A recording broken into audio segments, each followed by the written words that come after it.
So Allah said, Alhaakumut takathur. All of you are engaged in doing your business, multiplying, buying houses, cars, whatever you're doing. And when you're told about God, religion, life, morality, you're saying, look, I ain't got no time for that. I don't want to hear that. I don't even believe in God. See how arrogant people can be until they visit the funeral house. And then after you go to the funeral house, if you got the guts, if you're able to do so, you go to the grave. And all the people that's crying, pulling out their hair, screaming, almost acting like they falling in the thing with you. They want to just jump in there with you.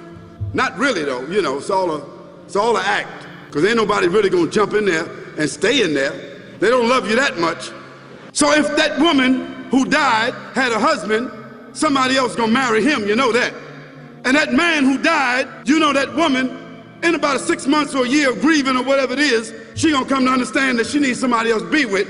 So she gonna marry somebody. So that means if his suits are still in the closet and he can fit them, who gonna wear them? So it really means that after all this time and the people walk away from that grave, it's over. And in that grave, this is when the real trauma is going to begin. Because there's a reason for humans to go inside the grave. If the Creator wanted to, He could have caused us to live and then disappear into the atmosphere. But He didn't.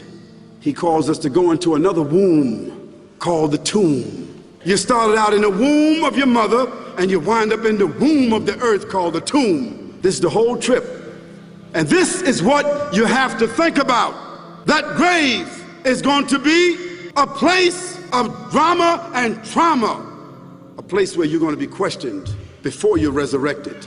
And brothers and sisters, do you think human beings that have the ability to take a piece of earth, dig it up, irrigate it, put down seeds, plant corn, whatever the case might be. The corn comes up, they harvest the corn. Then after that, what happens? They cut it down, dig it up again, put new seeds in there, and what happens after that? Comes back up again. What happens in the winter? All the leaves fall off the trees and the earth goes dead. And what happens in the springtime?